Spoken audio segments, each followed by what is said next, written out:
네, 5월이 가정의 달인데요. 가정의 달이 가기 전에 제가 이 가정의 기둥인 이 부부 관계에 대해서 한번 꼭 함께 나눠야겠다라는 생각이 들어서 오늘 설교를 준비했습니다.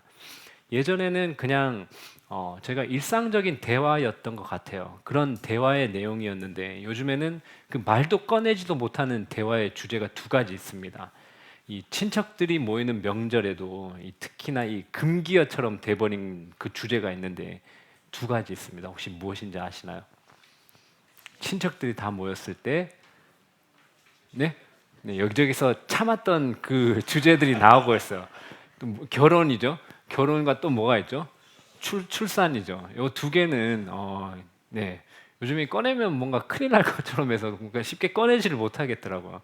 그래서 여러분들 이렇게 약간 관계를 정리하고 싶은 그런 청년분들이 있다면 매번 만날 때마다 이 질문하시면 돼요. 결혼 언제 하냐? 이렇게 질문하면 그분과 서서히 멀어질 거예요. 네. 요즘에는 이런 말 하면 정말 큰일 날 것 같은 분위기여서 제가 말을 못 하는데 오늘은 좀 마음 놓고 얘기를 한번 해보도록 하겠습니다. 그럼 오늘 이제 우리 남편도 아니고 아내도 아닌 청년들과 청소년들은 이제 벌써 마음의 준비를 할지 몰라요. 자신들 이야기가 아니기 때문에 그냥 자도 된다고 이제 생각할지도 모르는데 아니에요. 여기 준비한 게 있습니다.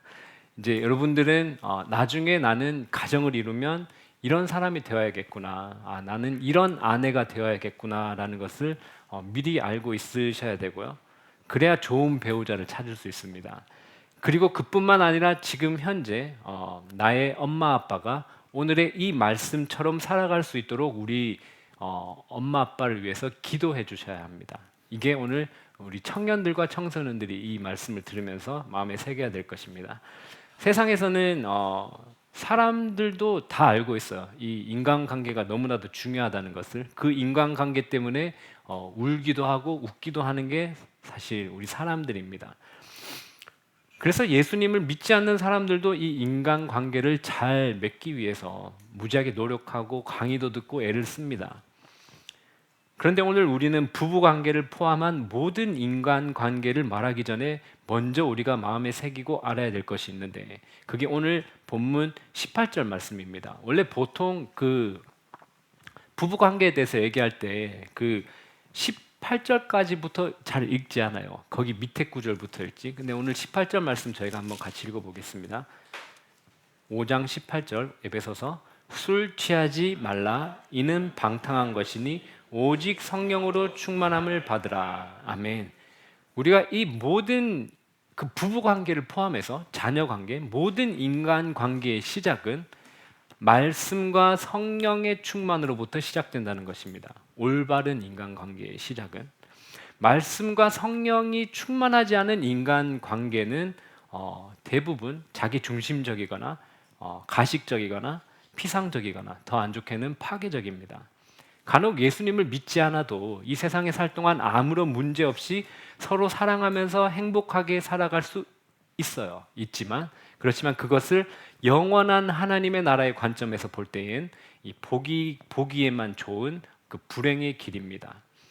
말씀이 그 사람 안에 있고 서로가 서로에게 복종하고자 하는 그리스도를 닮은 마음이 있어야 올바른 관계가 이루어질 수 있는 것입니다. 그렇지 않으면 부부의 사랑은 결코 하나님이 원하는 방향으로 갈 수 없습니다. 하나님께서는 인간에게 주신 두 가지 기관이 있는데요. 혹시 여러분들 그게 무슨 기관인지 아시나요? 두 가지가 있습니다. 네, 모범생들이 앞에 앉아 계시네요. 네, 하나가 가정이고요, 하나는 교회입니다. 오늘 이 청소년들이 이제 슬슬 잠들기 시작하는 이 시점에 잠들기 전에 꼭 나누고 싶은 이야기가 있어요. 저나 여러분 우리 모두는 하나님께서 새뜻 교회로 부르셨고요. 이 새뜻 교회는 대한예수교 장로회 합동교단에 속한 교회입니다. 근데 제가 요즘에 보면 이 많은 교회들이 여러 가지 이유가 있겠지만요. 교단 신학의 색깔이 점점 흐려지고 있다라는 생각이 드는 것 같아요. 그래서 물론 긍정적인 이유도 있겠지만 이 그 영적인 부흥을 위해서 그러는 것 같기도 하고요. 모든 교회가 그렇다는 건 아니에요. 그리고 좀 더 이 넓은 수용성을 위해서 각 교단의 그 신학적 정체성을 이렇게 분명히 드러내지 않는 경향들이 있는 것 같아요. 제가 왜 이야기를 꺼내냐면 저는 개인적으로 이 신학 공부와 목회 경험의 여정을 통해서 저는 이 개혁주의 신학이 이 성경 전체의 흐름에 가장 일관성 있게 이 설명해 주면서요. 하나님의 주권과 은혜, 언약과 구원의 질서를 가장 성경적으로 잘 드러낸다고 저는 결론을 내린 것 같아요. 그런데 우리 이 합동교단은 이러한 개혁주의 신학 전통 위에 서 있으며 그 특별히 웨스터민스터 신앙 고백서와 대요리 소요리 문답을 이 중요한 신앙의 표준 문서로 받아들이고 있습니다. 여러분들 다 알고 계시던 내용이죠. 네. 네, 여기 모범생 한 분만 알고 계시는 내용입니다. 여러분, 저희가 그거를 신앙의 표준의 문서로 받아들이고 있습니다. 근데 제가 이 얘기까지 왜 꺼냈냐면 예전에는 다행히 그래도 교회에서 결혼이라고 얘기를 하면 어떻게 받아들였죠? 결혼은 꼭 누구랑 해야 되죠? 보세요. 한 사람밖에 대답이 안 나오잖아요. 교회는 어떻게 대부분 분위기가 어땠죠? 믿는 사람이랑 결혼을 해야 된다라는 게 교회의 전반적인 분위기였어요. 이게 사실 교단을 떠나서 거의 대부분의 교회가 이러한 분위기였습니다. 이게 교리로 공부해서 신학적으로 받아들이지는 않았다 할지라도 교회 내에서 전반적으로 이런 문화가 있었습니다. 그런데 요즘은 어떻습니까? 요즘 어떤가요? 요즘은 교리적으로도 그런 것들을 신학적으로도 배우지 않고요. 그 결혼의 기준에 대해서 잘 얘기를 하지 않는 것 같아요. 제가 그냥 솔직히 말씀드리면 이런 느낌인 것 같아요. 결혼을 누구랑 해? 뭐 그냥 좋은 사람 만나서 해. 근데 뭐 교회 다니면 더 좋고 이런 느낌인 것 같아요. 저만 느낀 건가요? 그런데 웨스트민스터 신앙 고백서 24장의 내용을 제가 한번 요것만 듣고 청소년들 요것만 듣고 자든지 말든지 이것만 들으세요. 뭐 어쩔 거야. 이제 잘 건데. 자, 24장 1항에 보면 이렇게 얘기합니다. 결혼은 한 남자와 한 여자 사이에 이루어진다. 남자가 두 사람 이상의 아내를 동시에 두거나 여자가 두 사람 이상의 남편을 동시에 두는 것은 다 합법적이지 않다. 아주 당연한 얘기 아닌가요? 그런데 요즘 당연하게 별로 안 받아들이죠. 3항입니다.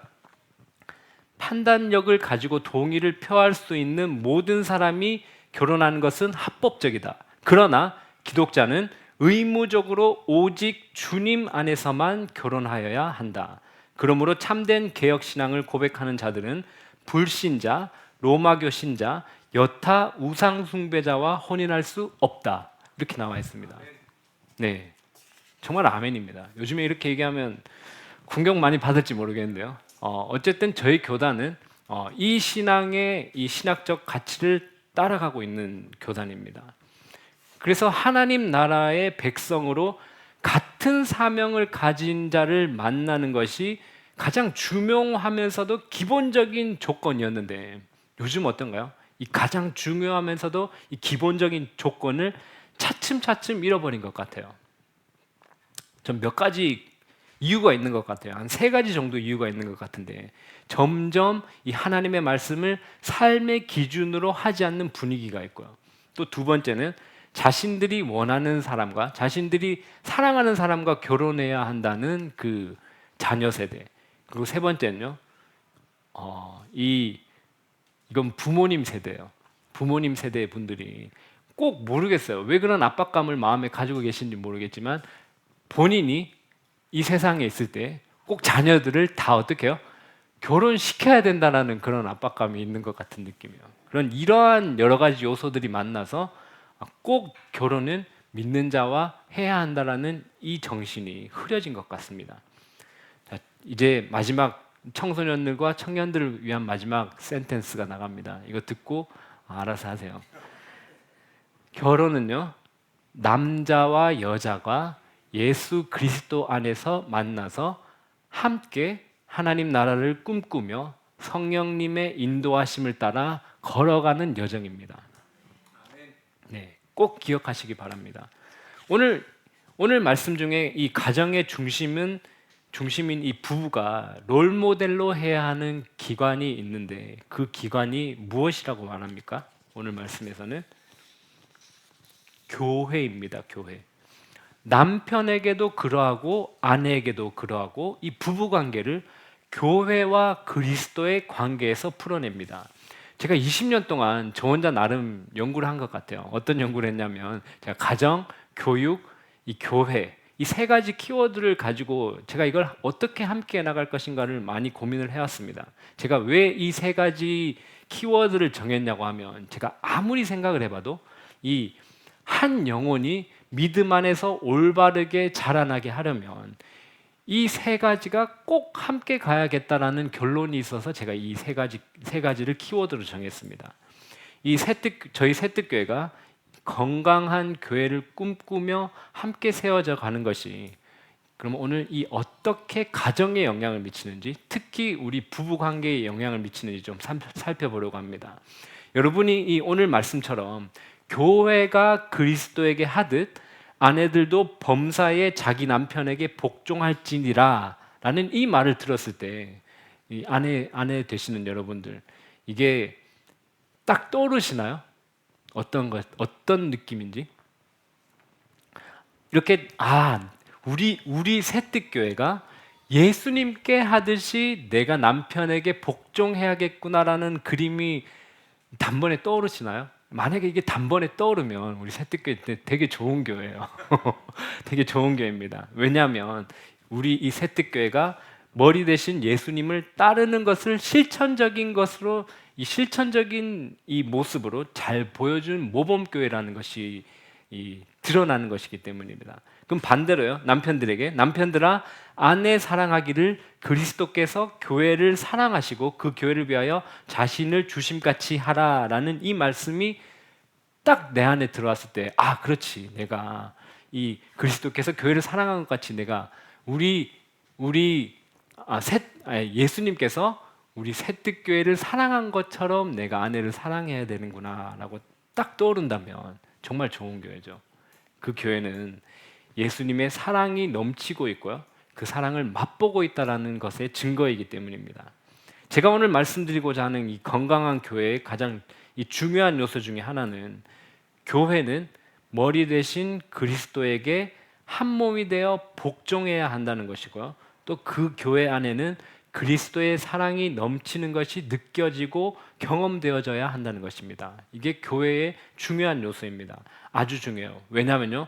이게 교회에서 이루어져 가고 있다면 오늘 이 말씀을 듣는 우리 부부, 남편과 아내들이 그치. 우리 교회에서 이렇게 이루어지는 것처럼 내가 남편에게 복종하고 내가 아내를 사랑하면 되겠구나라고 그것을 바로 보고 배울 수 있기 때문입니다.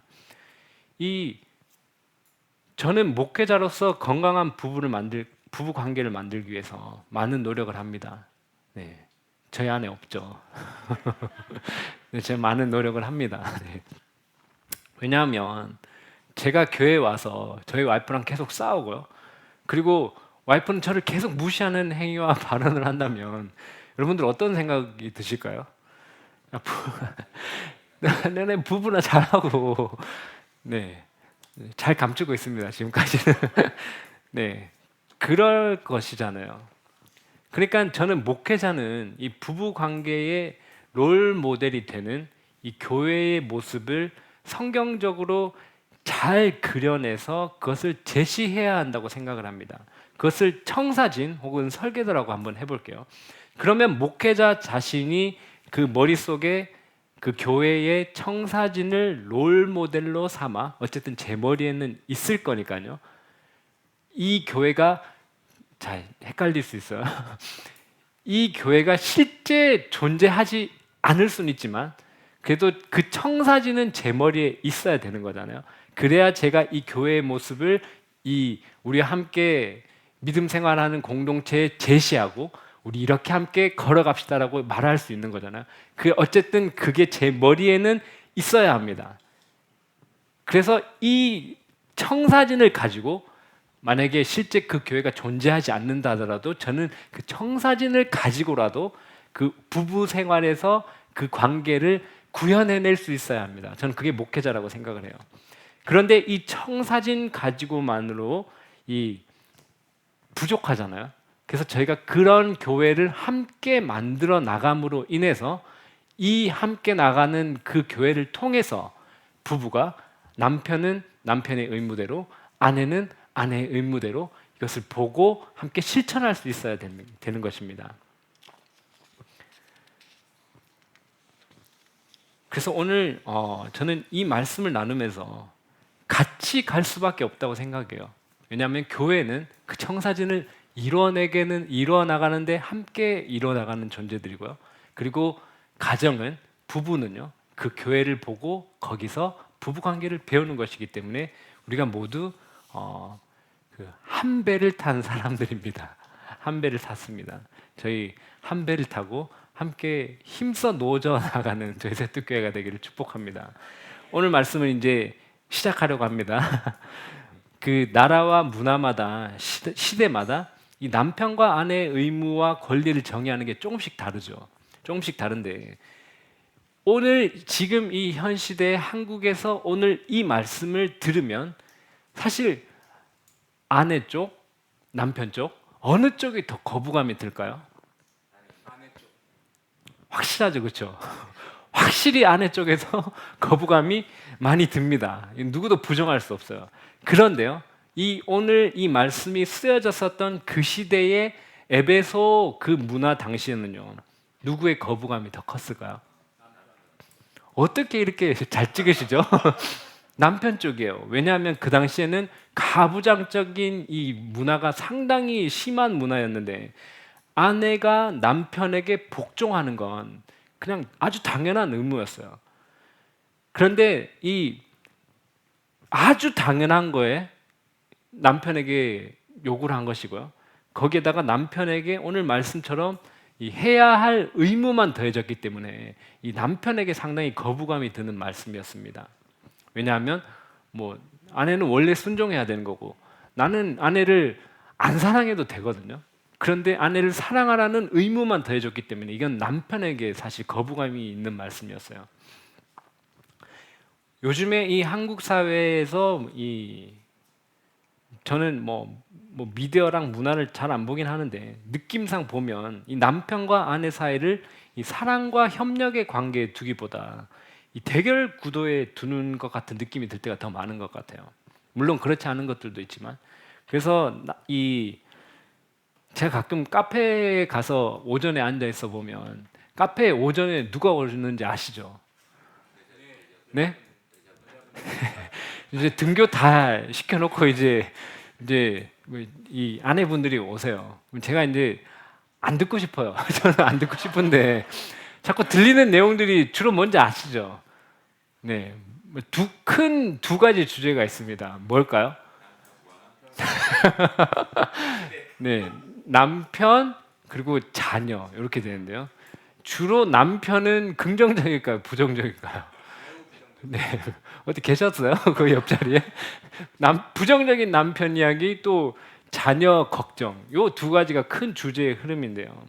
마치 그 나쁜 남편 선발 대회라도 하는 것 같아요. 누구 남편이 더 나쁘냐 이걸 경쟁하듯이 남편에 대해서 얘기를 하는데 그 반대로 남편들은 어때요? 남편들은 정말 아내들을 사랑하고 소중하게 다루시나요? 대하시나요? 네, 조용해 주셨어요. 여기 두 분 갑자기 조용해졌어요. 아주 조용해졌어요. 그렇지 않는 것 같아요. 함부로 대하는 경우가 많고요. 막 무시하는 경우도 많고 아무튼 사랑하는 자처럼 대하지 않는 경우가 많은 것 같습니다. 그런데 오늘 우리는 하나님께서 부부가 부부되게 하신 원리부터 알아야 된다고 생각을 합니다. 31절 한번 함께 읽어볼까요? 오늘 본문 31절입니다. 그러므로 사람이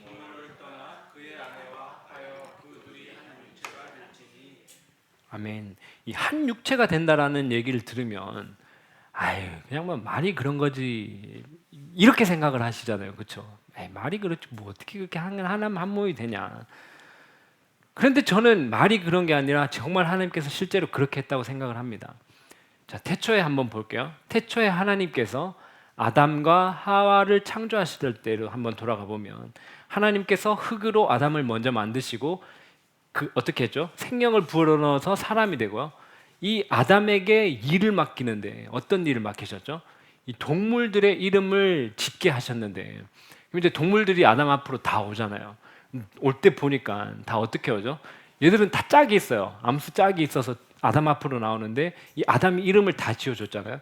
그래서 아마 생각을 했을 것 같아요. 쟤들은 다 짝이 있는데 난 왜 혼자지? 이런 생각을 했을 것 같아요. 그리고 하나님께서도 이렇게 말씀하셨습니다. 아담이 혼자 사는 것이 좋지 않아 돕는 배필을 주신다고 하셨습니다. 그러고서는 아담이 깊은 잠에 빠지게 하시고는 아담의 갈비뼈를 빼내어서 하와를 만드십니다. 그러니까 하와는 어떤 존재였죠? 원래 아담으로부터 나온 자였습니다. 그래서 아담이 하와를 보고 처음으로 뭐라고 얘기했죠? 이는 내 뼈 중에 뼈요 살 중에 살이라 라고 하였습니다. 하나님께서도 남자가 부모를 떠나 그의 아내와 합하여 둘이 한 몸을 이룰지로다 라고 말씀하셨습니다. 원래부터 이 한 몸이었던 거죠. 이 하와가 아담으로부터 나온 것이기 때문에. 그래서 다시 하나님의 전 주례라고 생각해요. 이 주례를 서고 하나님께서 주례를 서시고 어떻게 된 거죠? 다시 정말 한 몸이 된 것입니다. 여러분, 이 신비가 이해가 되시나요? 그래서 두 부부는 하나님께서 뭐라고 얘기한 거죠? 둘이 아니라 하나라고 얘기하셨습니다. 네. 좀 밝게 웃으시기 바랍니다. 네. 지금 저 뭐 다 옆에 계신데 이렇게 둘이 아니라 하나입니다. 하나. 28절 오늘 본문 28절 말씀 함께 읽어보겠습니다. 이와 같이 남편들도 자기 아내 사랑하기를 자기 자신과 같이 할지니 사랑하는 자는 아멘. 여기서 뭐라고 표현하냐면요. 자기 아내를 사랑하는 자는 누구를 사랑하는 거라고요? 자기를 사랑하는 거라고 얘기를 합니다. 우리가 하나님께서도 명령하셨지만 이웃을 사랑하라고 얘기할 때 뭐라고 표현하죠? 내 몸과 같이예요. 내 몸과 같이 사랑하라고 합니다. 그리고 우리가 자녀를 정말 사랑하지만 자녀를 사랑하는 것에 있어서 내 자신을 사랑한다라고 표현하지 않습니다. 그런데 오늘 이 말씀에 보면 자기 아내를 사랑하는 것이 뭐라고요? 자기를 사랑하는 거라고 표현을 합니다. 성경에 이렇게 표현하는 것은 남편이 아내를 사랑하는 그 경우밖에는 없습니다. 그러니까 이거는 어떤 표현인가요? 정말 한 몸이라고 얘기할 때, 그렇게 생각할 때, 그렇게 인정할 때 쓸 수 있는 표현이에요. 내가 아내를 사랑하는 것이 내 자신을 사랑하는 것이다. 그러니까 여러분, 남편분들은 조금 이따 또 한 번 더 얘기하겠지만 아내를 사랑하는 것이 무엇이라고요? 내 자신을 사랑하는 것입니다. 왜냐하면 우리는 오늘 가셔서 구호를 외치시기 바라요. 우리는 한 몸입니다. 우리는 한 몸입니다. 이제 그 아내들에게 하는 말씀을 한번 잘 들어보려고 하는데요. 22절부터 24절까지 말씀 함께 합독해 보도록 하겠습니다. 22절부터 24절. 아내들이여 자기 남편에게 복종하기를 주께 하듯 하라. 그리스도께서 교회의 머리됨과 같음이라. 그러므로 교회가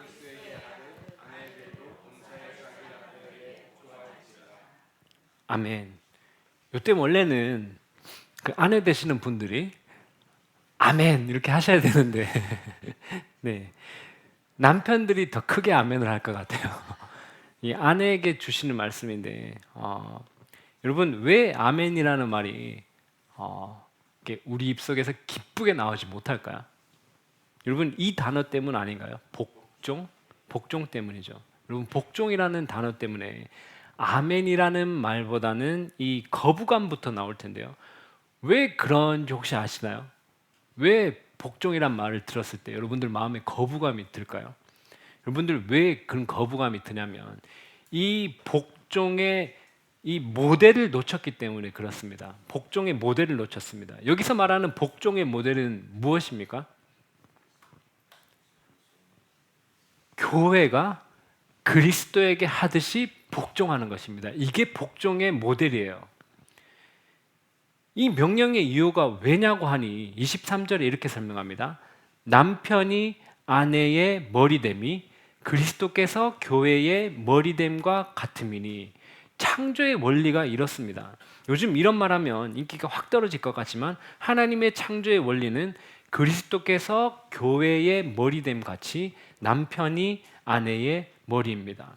그럼 다시 복종을 한번 돌아와 보겠습니다. 여러분, 교회가 그리스도에게 복종하는 것이 거부감이 생길 일일까요? 교회가 그리스도에게 복종하는 것은 너무나도 당연한 일이고 마땅히 해야 할 의무 아닌가요? 그럼 우리가 이 모델을 가지고 우리 아내들에게 적용을 한다면, 여러분, 이 모델을 가지고 마치 교회가 그리스도에게 복종하는 것처럼 내가 남편에게 복종하는 것이 거부감이 들어야 할 일인가요? 아니죠. 여러분, 마땅히 해야 할 일이고 우리로서 그게 아름다운 일인 것입니다. 여러분, 그러면 이 교회가 그리스도에게 복종하는 모습은 어떠합니까? 우리가 교회에 다양한 생각과 개성을 가진 개인들이 모여 있지만 교회가 어떤 문제에 대해서 결정을 할 때는 하나님의 말씀이 이것에 대해서 무엇이라고 말하는지, 하나님의 뜻이 어디에 있는지를 기도하고, 또 성령님께서 우리 가운데 하나님의 선하시고 기뻐하시고 온전한 뜻이 무엇인지 비춰주시면 함께 순종하며 나가는 거예요. 이게 교회가 그리스도께 순종하는 모습입니다. 그러면 이 말씀을 이제 아내들에게 가져오면 어떻게 될까요? 이 말씀은 무조건적으로 뭐든지 복종하라는 의미가 아니에요. 남편의 죄, 폭력, 학대, 불의한 요구 이런 걸 모든 것을 참고 견디라는 그 복종의 의미가 아니고, 교회가 그리스도에게 복종하듯 이것이 하나님의 뜻인가, 이것이 하나님이 원하시는 것인가를 분별하고 그것에 순종하라는 얘기입니다. 남편의 머리됨은 그리스도를 닮은 그 섬김의 질서이지 아내를 지배하거나 짓누르는 권한이 아닙니다. 남편의 명령이 하나님의 말씀에 합당한 것인지 분별하고요, 그것이 맞다면 순종하며 나아가는 것입니다. 그럼 이런 질문을 할 수 있을 것 같아요. 하나님과 전혀 무관한 것들만 요구하는 남편에게는 어떻게 해야 할까요? 어떻게 해야 할까요? 이에 대해서 베드로는 이렇게 말했습니다. 베드로전서 3장 1절, 아내들아 이와 같이 남편에게 순종하라. 이는 혹 말씀을 순종하지 않는 자라도 말로 말미암지 않고 그 아내의 행실로 말미암아 구원을 받게 하려 함이니. 그 아내의 말로 말미암지 않고요, 행실로 말미암아 구원을 받게 하려고 한다고 했습니다. 그러니까 그 설사 남편 되시는 사람이 남편 되시는 분이 죄송해요. 그분이 하나님의 말씀을 충실하게 따르지 않는 자라도 할지라도 순종하시고요. 그리고 평소에 그 남편분을 존중하시고요. 그리고 말이 아니라 아내의 행실로 말미암아 남편이 구원을 받게 된다고 말씀하셨으니 우리의 그 행실이 그리스도 안에서 올바르도록 항상 살펴야 한다는 것입니다. 자, 이제 아내분들에 관한 것은 한번 정리해 보려고 합니다. 그 만남과 선택의 과정이 어땠는지는 다 다르겠지만 결과론적으로 말하면 옆에 있는 나의 남편은 어떤 분인가요? 하나님께서 내게 허락하신 나의 머리입니다. 머리를 따라 잘 순종하고 살아가시기 바랍니다. 또한 그뿐만 아니라 머리가 올바르게 생각하고 올바르게 한 몸인 우리를 잘 이끌어 갈 수 있도록 기도하고 존중해주고 격려하셔야 합니다. 자, 아내분들이 꼭 하지 말아야 될 것 하나 기억하시기 바랍니다. 실생활에서 가장 범하기 쉬운 안 좋은 점 하나 꼭 기억하시기 바랍니다. 남편의 안 좋은 이야기, 안 좋은 평가를 다른 사람들 앞에서 하는 것. 이거는 어떻게 해야 된다고요? 하시면 아내분들한테 묻고 있는 거예요 지금. 자, 어떻게 해야 된다고요? 안 됩니다. 절대 안 됩니다. 안 돼요. 그게 카페에서 모임을 하든 엄마든 교회에서 집사님이든 친정 엄마든 자녀이든 남편 안 좋은 이야기는 뭐라고요? 네. 안 하실 것 같아. 지금 표정이 동의를 하시죠. 자, 약속하세요. 하지 않겠습니다. 하지 않겠습니다. 할 수 있는 경우를 제가 열어드릴게요. 할 수 있는 경우는 이 모든 욕을 싸서 들고 가서 어디서 하면 될까요? 하나님 아버지 앞에서 하시기 바랍니다. 그러면요, 하나님 아버지께서 들어주시고요, 다 바꿔주십니다. 아시겠죠? 지금 몇몇 보여요. 지금 그분들 제가 끝나고 다시 체크할 거예요. 지금 몇몇 눈에 보였는데 그분들 남으세요. 자, 아내분들 두 가지만 기억하시기 바랍니다. 남편을 머리로 인정하고 존경하는 마음으로 순종합시다. 1번이고요. 두 번째는요, 남편 욕은 누구 앞에서만? 하나님 앞에서만 하시기 바랍니다. 자, 이제 남편분들에게 갑니다. 남편들에게 하는 말씀을 잘 들어보시기 바랍니다. 자, 남편들은 잘 들으셔야 돼요. 제가 진작부터 알고 있었지만 제가 온해가 태어나고 이 경험적으로 정말 절실히 깨닫게 됐어요. 저를 포함한 남자들은 말을 어떻게 해요? 참 안 들어요. 안 들어. 진짜 안 들어요. 저도 포함인데요. 안 들어요. 꼭 이런 설교를 하면 남편들 어떻게 하냐면 집에 가서 뭐라고 얘기하냐면 아내분들한테요. 아내분들에게 이렇게 얘기해요. 예상되시죠? 뭐라고 얘기할까요? 미리 준비하셨죠? 지금 집에 가서 이 얘기해야겠다. 뭐죠? 야, 오늘 말씀 잘 들었지? 오늘 말씀 뭐였어? 남편에게 순종하라고 했잖아. 이 얘기 하시면 안 되는 거 아시죠? 네, 하시면 안 되고요. 우리 것만 잘 들으면 됩니다. 남편은 우리 것만 잘 들으면 됩니다. 오늘 본문에 보면 간단해요. 남편들에게는. 남편들에게 요구하는 것은 무엇이죠? 핵심은 뭐죠? 아내를 사랑하는 거예요. 사랑하는 거. 어떻게 사랑하는지. 오늘 어떻게 사랑하냐면 예수 그리스도께서 교회를 사랑하여 자신을 내어줌 같이 사랑하는 거예요. 여러분 진짜 큰 마음의 부담이 되시죠? 그리스도께서 교회를 사랑하여 내어주심 같이. 그 26절, 27절 말씀을 보면 원래 교회가 저희잖아요. 교회가 어떤 상태였는지를 보여주는데 한번 읽어보겠습니다. 26절, 27절 말씀입니다. 이는 곧 물로 씻어 말씀으로 깨끗하게 하사 거룩하게 하시고 자기 앞에 영광스러운 교회로 세우사 티나 주름 잡힌 것이나 이런 것들이 없이 거룩하고 흠이 없게 하려 하심이라. 아멘. 그럼 교회가 전에는 어떠했다는 거예요?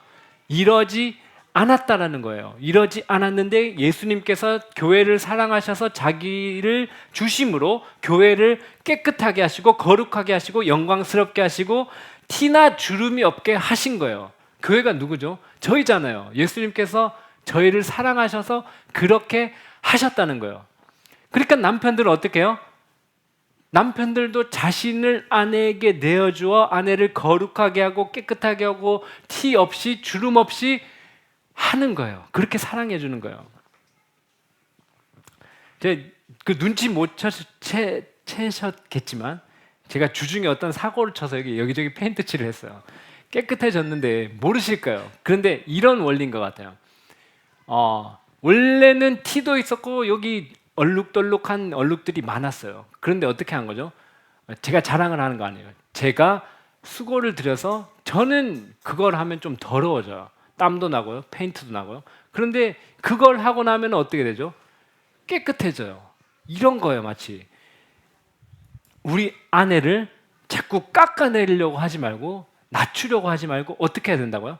나를 내어주면서 나를 낮추면서까지도 어떻게 해야 된다고요? 우리 아내가 돋보일 수 있도록 우리 아내가 더 아름다워 보일 수 있도록 더 티가 없이 깨끗해질 수 있도록 아내를 사랑하는 것입니다. 부부들이 정말 이런 얘기할 때마다 저는 이렇게 딱밤을 주고 싶은 마음이 있는데 어떤 말을 할 때냐면 야 이제 뭐 정으로 사는 거지 뭐 자식 때문에 사는 거지. 혹시 이렇게 얘기한 분들이 있다면 스스로 딱밤을 한 대씩 주시기 바랍니다. 그런 얘기 하지 마시기 바랍니다. 왜냐하면요 우리가 결혼을 해서 사는 것은 그런 이유로 사는 것이 아니잖아요. 물론 그런 이유가 일부 있긴 하지만 오늘 예수 그리스도께서 교회를 사랑한 것이라고 표현한 것을 보면 하나님이 사도행전에서는 이렇게 표현했습니다. 자기 피로 사신 교회라고 표현을 했습니다. 예수님께서는요, 교회를 어쩔 수 없이 사랑한 게 아니에요. 교회를 너무나도 사랑을 해서 자기 자신을 십자가에 내어주실 만큼 사랑한 것입니다. 그러면 우리 남편 되시는 분들 어때요? 우리가 아내를 사랑하는 것은 내가 저 이제 정 때문에 사는 거지 자식 때문에 사는 거 그런 정도가 아니에요. 예수님께서 교회를 사랑한 것처럼. 그러니까 남편에게 주어진 사랑의 기준은 뭐 좋은 남편, 좋은 성격, 다정한, 돈 잘 버는 이런 게 아니에요. 기준이 뭐라고요? 십자가예요. 예수님께서 자신을 내어준 것만큼 아내를 사랑하는 것입니다. 많이 찔립니다. 저도 많이 찔립니다.